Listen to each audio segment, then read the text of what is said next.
오늘의 말씀은 이사야서 27장의 말씀입니다. 이사야서 24장부터 27장까지 계속해서 선포되어지는 말씀은 마지막 날에 대한 예언의 말씀입니다. 이사야 선지자는 이러한 마지막 날에 대한 예언의 말씀을 이후에도 계속해서 선포합니다. 이사야서에서 그날이란 단어가 모두 44번 등장하고 있는데 오늘 본문에서도 그날이란 말이 4번 나오고 있습니다. 그날은 바로 마지막 심판의 날을 가리키는 것이죠. 그날에 하나님은 친히 포도원 지기가 되어주셔서 포도원을 지켜 보호해 주시겠다라고 말씀하고 있습니다. 이사야 선지자는 본장에서 마지막 날 이스라엘의 회복의 말씀을 언급하면서 가장 먼저 오랜 역사 가운데 이스라엘을 미혹하고 조롱해왔던 사탄의 세력을 처단할 것에 대한 말씀을 하고 있습니다. 이사야서 27장 1절의 말씀, 그날에 여호와께서 그의 견고하고 크고 강한 칼로 날랜 뱀 리워야단 곧 꼬불꼬불한 뱀 리워야단을 벌하시며 바다에 있는 용을 죽이시리라. 1절 말씀은 이사야서 26장의 말씀과 이어지는 말씀이죠. 여호와 하나님께서 심판하시는 광경이 등장합니다. 뱀 리워야단을 죽이고 바다의 용 탄닌이라고 하죠. 바다의 용 탄닌을 심판하시겠다라고 말씀하십니다. 특히 리워야단과 용은 악의 상징이며 혼돈과 흑암의 상징입니다. 리워야단은 꼬다, 똘똘 감다라는 의미로 큰 괴물을 가리킵니다. 고대 이방 신화에서 리워야단은 창조의 질서를 깨트리는 혼돈과 무질서의 괴물로 불리었습니다. 용은 동양에서는 신비한 존재로 긍정적인 이미지를 보여주지만 이스라엘에서나 서방에서는 용이 악의 화신으로 등장하여 부정적인 이미지를 지니고 있습니다. 용과 리워야단 모두 바다에 있는 괴물로서 뱀, 상징적인 의미의 사탄과 직접적인 관계가 있는 존재들인 것이죠. 이들은 바로 악의 상징이며 혼돈의 상징입니다. 학자들은 첫 번째 뱀을 아수르라고 하고 두 번째 그 뱀의 리워야단을 바벨론이라고 부르며 세 번째 용을 그들의 배후에 있는 사탄의 세력이다라고 지칭합니다. 세상을 미혹하고 하나님을 대적하는 세 가지의 세력으로 이렇게 해석하기도 하는 것이죠. 또 다른 시각에서 적그리스도, 거짓 선지자, 사탄으로 해석하기도 합니다.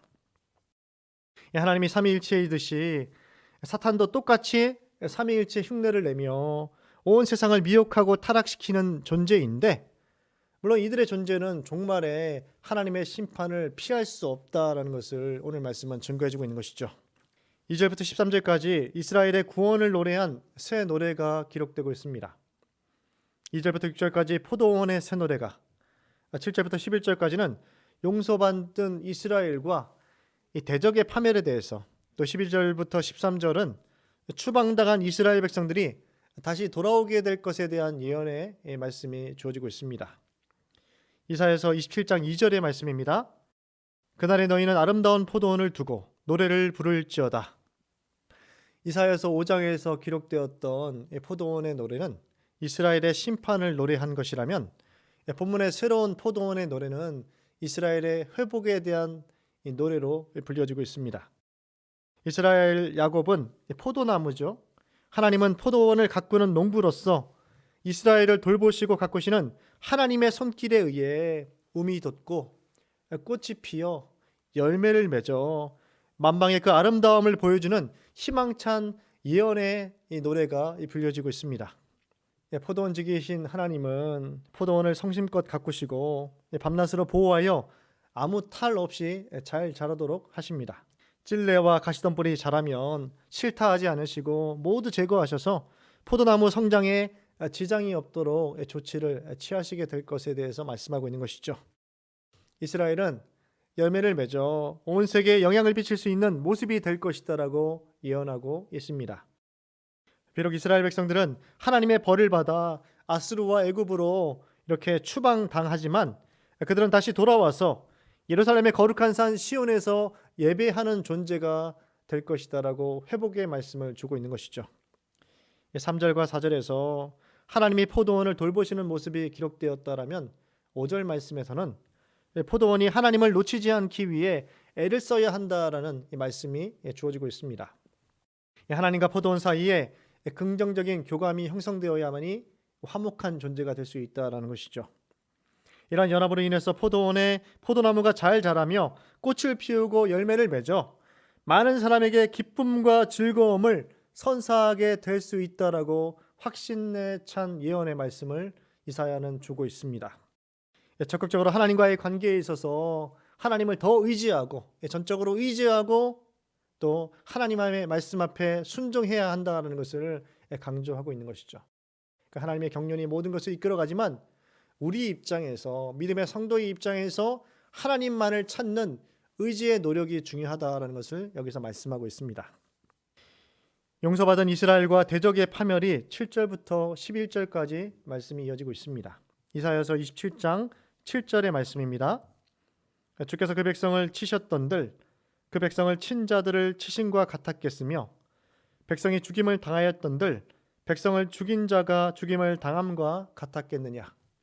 그 백성을 친 자들과 그 백성을 죽인 자들은 바로 아수르를 가리키고 있는 것이죠.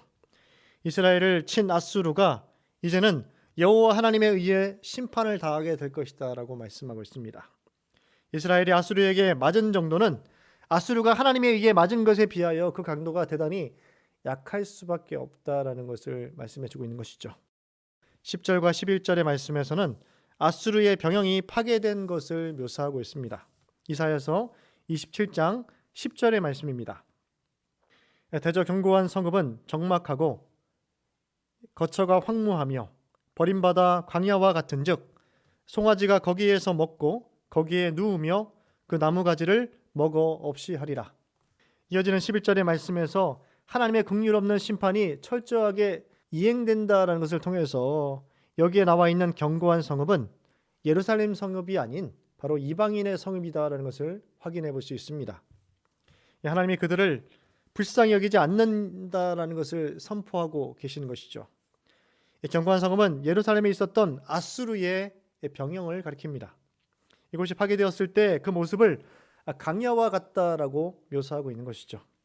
송아지가 풀을 뜯고 나뭇가지를 먹는 모습은 목가적인 평안한 모습이 아니라 사람이 살 수 없고 버려진 황폐해버린 성읍이 되어서 야생동물의 서식지가 되었다라는 것을 말씀하고 있는 것이죠.